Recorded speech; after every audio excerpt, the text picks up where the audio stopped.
विद्यार्थी मित्रांनो, आपल्या सर्वांचे हार्दिक स्वागत आहे। मी गंगाधर हंडे आणि आज आपण या व्हिडिओमार्फत चाचणी परीक्षा 1 वर्ग 10वा विषय इतिहास राज्यशास्त्र या विषयाची चाचणी क्रमांक 1 आपण या व्हिडिओमार्फत उत्तरासहित पाहणार आहोत। ही जी चाचणी क्रमांक 1 आहे ही एकूण 20 गुणांची असून यासाठी वेळ आहे 1 तास। तर मित्रहो, आता आपण चाचणी क्रमांक 1 पाहूया। त्यामधील प्रश्न पहिला जो आहे, प्रश्न पहिला अ, तो म्हणजे रिकाम्या जागी योग्य पर्याय लिहून विधाने पुन्हा लिहा। हा प्रश्न 2 गुणांसाठी असेल। यामध्ये 2 विधाने दिले जातील। त्यापैकी पहिले जे विधान आहे ते म्हणजे इतिहासाची चिकित्सापूर्वक मांडणी करणाऱ्या संशोधकाला टिंबटिंब असे म्हणतात। यासाठी पर्याय आहेत अ पुरातत्वज्ञ, ब भाषाशास्त्रज्ञ, क इतिहासकार आणि ड समाजशास्त्रज्ञ। तर त्याचं योग्य उत्तर आहे पर्याय क्रमांक क इतिहासकार। इतिहासाची चिकित्सापूर्वक मांडणी करणाऱ्या संशोधकाला इतिहासकार असे म्हणतात। त्यानंतर दुसरे जे विधान आहे ते म्हणजे भाऊसाहेबांची बखर या बखरीत टिंबटिंब लढाईचे वर्णन आहे। यासाठी पर्याय अ रायगडच्या, ब प्लासीच्या, क पानिपतच्या तिसऱ्या आणि ड वसईच्या। तर त्याचं योग्य उत्तर आहे पर्याय क्रमांक क पानिपतच्या तिसऱ्या। भाऊसाहेबांची बखर या बखरीत पानिपतच्या तिसऱ्या लढाईचे वर्णन आहे। त्यानंतर प्रश्न पहिला ब जो आहे तो म्हणजे पुढीलपैकी चुकीची जोडी ओळखून लिहा। हा प्रश्न 2 गुणांसाठी असेल। यामध्ये 2 गट दिले जातील। त्यापैकी पहिला जो गट आहे तो म्हणजे 1 लाल किल्ला उदयपूर, 2 जंतर मंतर जयपूर, 3 बैद्रीसोर मंदिर तंजावर आणि 4 कॅपिटल कॉम्प्लेक्स चंदीगड। तर यापैकी चुकीची जोडी आहे ती म्हणजे लाल किल्ला उदयपूर। त्यानंतर दुसरा जो गट आहे तो म्हणजे 1 Herodotus Greece, 2 Simone de Germany, 3 Michael Foucault France आणि 4 रेने देकार्त फ्रान्स।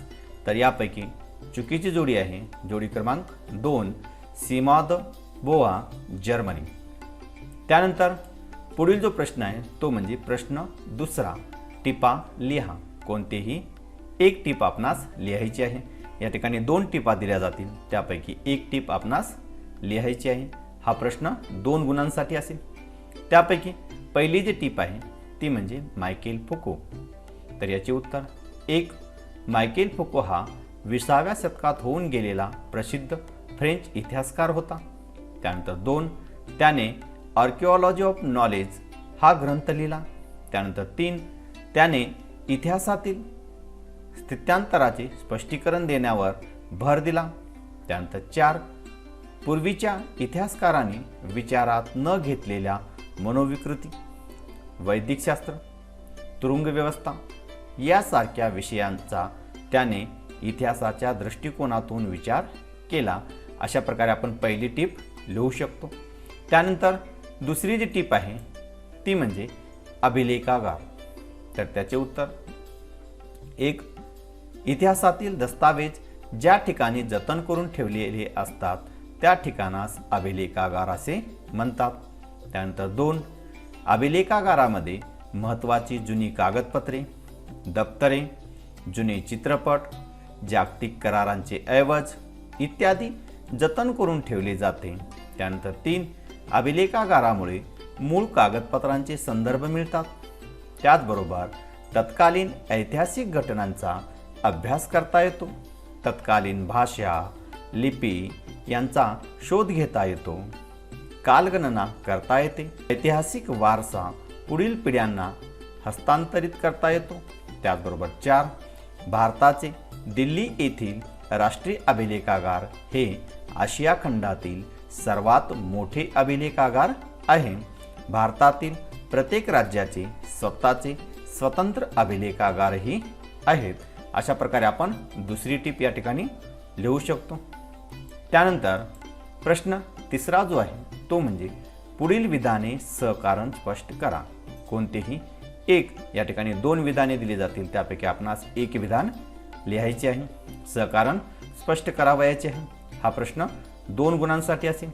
त्यापैकी पहिले जे विधान आहे ते म्हणजे बखर हा ऐतिहासिक साहित्यातील महत्त्वाचा प्रकार आहे. हे आपणास सहकारण स्पष्ट करायचे आहे. तर याचे उत्तर 1. ऐतिहासिक साहित्यात फारसी ग्रंथ, ताम्र, शिलालेख, कागदपत्रे, नाणी, प्रवास वर्णने इत्यादी साधनाबरोबर ऐतिहासिक बखरींचाही समावेश होतो. त्यानंतर 2 बखरीत शूर योद्ध्यांचे गुणगान असते. ऐतिहासिक घडामोडी आणि युद्धांची वर्णने असतात. त्यानंतर 3 थोर पुरुषांची चरित्रे आणि त्या काळातील वर्णने असतात. त्यानंतर 4 तत्कालीन सामाजिक, धार्मिक आणि आर्थिक जीवनांचे चित्र रंगवलेले असते. ही वर्णने इतिहास लेखनाला उपयुक्त ठरतात. म्हणून बखर हा ऐतिहासिक साहित्यातील महत्त्वाचा प्रकार आहे. त्यानंतर दुसरे जे विधान आहे ते म्हणजे जागतिक वारसाच्या पदास पात्र ठरणारी स्थळे, परंपरा याची यादी युनेस्कोद्वारा जाहीर केली जाते. तर त्याचे उत्तर 1. पूर्वजांनी निर्माण केलेल्या कलाकृती, परंपरा हा आपला सांस्कृतिक वारसा असतो. त्यानंतर 2 त्याविषयी आपल्या मनात आपुलकी असते. त्यानंतर 3 हा वारसा पुढील मानवी पिढ्यांच्या हितासाठी जपणे व त्यांचे संवर्धन होणे गरजेचे असते. त्यानंतर 4 काळाच्या ओघात हा ठेवा नामशेष होऊ नये आणि त्यांचे जतन कसे करावे यांच्या दिशादर्शक तत्वांच्या आधाराने जागतिक वारसाच्या पदास पात्र ठरणारी स्थळे व परंपरा याची यादी युनेस्को या जागतिक संघटनेकडून जाहीर केली जाते. त्यानंतर पुढील जो प्रश्न आहे तो म्हणजे प्रश्न 4. त्यामध्ये दिलेल्या उताराचे वाचन करून पुढील प्रश्नांची उत्तरे लिहा. हा प्रश्न 4 गुणांसाठी असेल. त्यामध्ये उतारा जो आहे तो असा आहे की जगातील सर्वात प्राचीन समजले जाणारे इसवी पूर्व 6वे शतक संग्रहालय मेसोपोटेमियातील ऊर या प्राचीन शहराचे उत्खनन करताना सापडले. हे उत्खनन ब्रिटिश पुरातत्वज्ञ सर लिओनार्ड उली यांनी 1922 ते 1934 या काळात केले होते.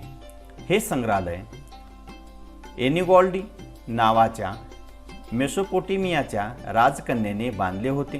ती स्वतः त्या संग्रहालयाची संग्रहपाल म्हणून काम पाहत असे. या संग्रहालयात सापडलेल्या प्राचीन वस्तूसोबत त्या वस्तूंचे सविस्तर वर्णन करणाऱ्या मातीच्या वाटिका होत्या.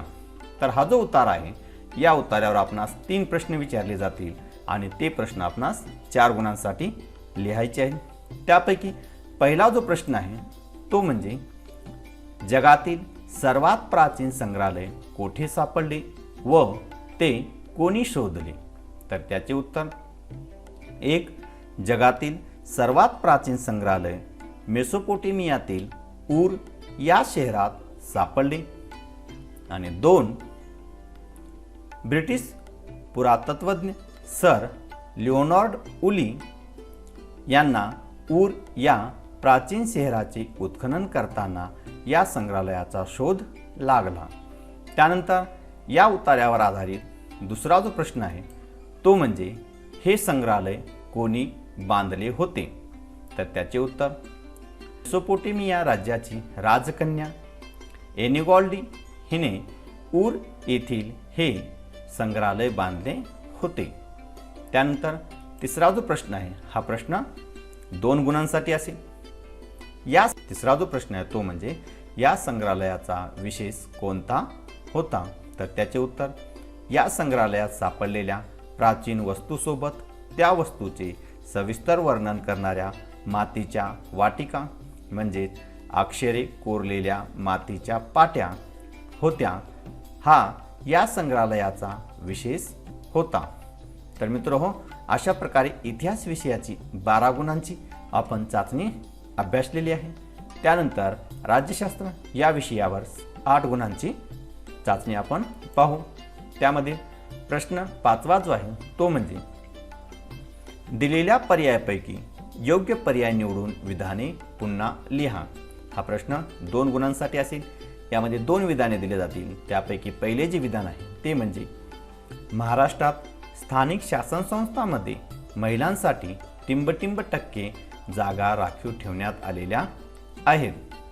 तर यासाठी पर्याय अ 25%, ब 30%, क 40% आणि ड 50%. तर त्याचे योग्य उत्तर आहे 50%. त्यानंतर दुसरा जो प्रश्न आहे तो म्हणजे दुसरे जे विधान आहे ते म्हणजे भारतात टिंबटिंब पद्धती अस्तित्वात आहे. यासाठी पर्याय आहेत अ एक पक्ष, ब द्विपक्ष, क बहुपक्ष आणि ड पक्षविहीन. तर त्याचे योग्य उत्तर आहे बहुपक्ष. त्यानंतर प्रश्न 6वा जो आहे तो म्हणजे पुढील विधाने चूक की बरोबर ते सकारण स्पष्ट करा. कोणतेही एक. या ठिकाणी 2 विधाने दिली जातील आणि हा प्रश्न 2 गुणांसाठी असेल. त्यापैकी पहिले जे विधान आहे ते म्हणजे निवडणूक आयोग निवडणुकीदरम्यान आचारसंहिता लागू करतो. तर त्याचे उत्तर, हे विधान बरोबर आहे, कारण त्यामुळे निवडणुका खुल्या वातावरणात व निपक्ष पद्धतीने घेता येतात. त्यानंतर 2 निवडणुकीच्या काळात गैरप्रकारांना आळा घालता येतो.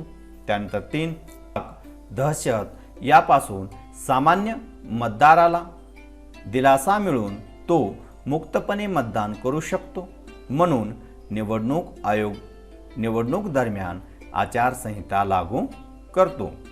त्यानंतर पुढील जे विधान आहे ते म्हणजे माहितीच्या अधिकारामुळे शासनाच्या कारभारातील गोपनीयता वाढली आहे. तर त्याचे उत्तर, हे विधान चूक आहे, कारण एक लोकशाही अधिक सुदृढ होण्यासाठी आणि नागरिक व शासन यांचा परस्परावरील विश्वास वाढण्यासाठी शासन काय करीत आहे हे नागरिकांना माहीत असणे आवश्यक असते. त्याचबरोबर 2 पारदर्शकता आणि उत्तरदायित्व ही चांगल्या शासनांची वैशिष्ट्ये या अधिकारामुळे प्रत्यक्षात येतात. त्यानंतर 3 शासनाचे व्यवहार अधिक खुले होण्यास या अधिकारामुळे मदत झाली, म्हणून माहितीच्या अधिकारामुळे शासनाच्या कारभाराची गोपनीयता कमी झाली आहे. त्यानंतर प्रश्न 7वा जो आहे तो म्हणजे पुढील संकल्पना स्पष्ट करा. कोणतेही एक. हा प्रश्न 2 गुणांसाठी असेल. त्यामध्ये पहिली जी संकल्पना आहे ती म्हणजे सत्तेचे विकेंद्रीकरण. तर याचे उत्तर 1 देशाच्या सत्तेचे अनेक प्रकारे विभाजन होणे म्हणजेच सत्तेचे विकेंद्रीकरण होय. त्यानंतर 2 हुकुमशाहीत किंवा लष्करशाहीत सत्ता एका व्यक्तीच्या किंवा गटाच्या हाती केंद्रित झालेली असते. त्यानंतर 3 लोकशाही व्यवस्थेत मात्र सत्तेचे केंद्रशासन, राज्यशासन व स्थानिक शासन संस्था यांच्यात विभाजन होते. सत्तेचे विकेंद्रीकरण होणे हा लोकशाहीचा गाभा असतो. त्यानंतर 4 लोकशाही विकेंद्रीकरणामुळे सत्तेच्या गैरवापराला आळा बसतो. तसेच सामान्य जनतेला सत्तेत सहभागी होण्याची अधिक संधी मिळते आणि खरीखुरी लोकशाही प्रत्यक्षात येते. अशा प्रकारे पहिली संकल्पना आपण पाहिलेली आहे. आता आपण दुसरी संकल्पना अभ्यासू. निवडणूक आयोग? तर याचे उत्तर 1. लोकशाहीच्या यशस्वीतेसाठी ठराविक कालावधीत निवडणुकांची गरज असते. या निवडणुका खुल्या वातावरणात घेण्यासाठी स्वतंत्र यंत्रणा असावी. त्यानंतर 2. या विचाराने संविधानाने कलम 324 अन्वये भारतीय निवडणूक आयोगाची निर्मिती केली. या यंत्रणेत एक मुख्य आयुक्त व अन्य 2 निवडणूक आयुक्त असून त्यांची राष्ट्रपतीकडून नेमणूक होते. त्यानंतर 3. या तिन्ही आयुक्तांचा दर्जा व अधिकार समान असतात. निवडणुकीच्या तारखा जाहीर करण्यापासून निवडणुकांचे निकाल जाहीर करण्यापर्यंत निवडणुकांची सर्व प्रक्रिया निवडणूक आयोगांच्या नियंत्रणेखाली चालते. त्यानंतर 4. निवडणूक आयोगाकडे स्वतःचा स्वतंत्र कर्मचारी वर्ग नसतो. शासकीय अधिकारी, कर्मचारी, शिक्षक यांच्या मदतीने निवडणूक प्रक्रिया पार पाडली जाते. आयोगाच्या खर्चासाठी स्वतंत्र आर्थिक तरतूद केलेली असते. अशा प्रकारे निवडणूक आयोग ही दुसरी संकल्पना आपण पाहिलेली आहे. त्यानंतर पुढील जो प्रश्न आहे तो म्हणजे प्रश्न 8वा. पुढील प्रश्नांची थोडक्यात उत्तरे लिहा. कोणतेही एक. हा प्रश्न 2 गुणांसाठी आहे. त्यापैकी पहिला जो प्रश्न आहे तो म्हणजे निवडणूक आयोगांची कार्य स्पष्ट करा. तर त्याचे उत्तर निवडणूक आयोग पुढील कार्य करते. त्यामध्ये 1. मतदार याद्या तयार करण्याचे व त्या अद्ययावत करण्याचे काम करणे. त्यानंतर 2. निवडणुकांचे वेळापत्रक आणि निवडणुकीची प्रक्रिया यांचे नियोजन करणे. त्यानंतर 3. उमेदवारांच्या अर्जांची छाननी करणे. त्यानंतर 4.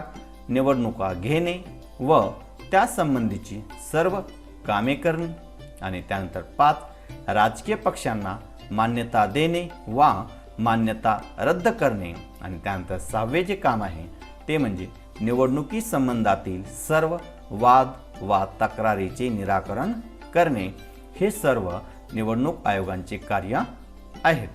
त्यानंतर पुढील जो प्रश्न आहे तो म्हणजे मतदारांचे वय 21 वर्षावरून 18 वर्ष केल्यामुळे कोणते परिणाम झाले. तर त्याचे उत्तर भारतीय संविधानाने सर्व स्त्री पुरुष नागरिकांसाठी मतदानासाठी वयोमर्यादा किमान 21 वर्ष पूर्ण अशी ठेवली होती. ही मर्यादा 18 वर्ष करण्यात आल्याने त्यामध्ये काय बदल झाला, काय परिणाम झाला. तर 1. युवा वर्गाला राजकीय अधिकार लवकर प्राप्त झाले.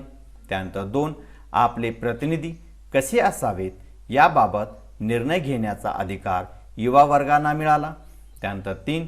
यामुळे भारतीय लोकशाहीची व्याप्ती वाढून ती जगातील सर्वात मोठी लोकशाही बनली. आणि त्यानंतर 4. या निर्णयामुळे भारतीय लोकशाही अधिक परिपक्व बनली. युवा वर्गांच्या राजकीय जाणीवा अधिक प्रगल्भ होण्यास मदत झाली. तर मित्रहो, अशा प्रकारे आपण 20 गुणांची चाचणी क्रमांक 1 आपण अभ्यासलेली आहे. असेच नवनवीन व्हिडिओ पाहण्यासाठी चॅनलला सबस्क्राईब करा. धन्यवाद.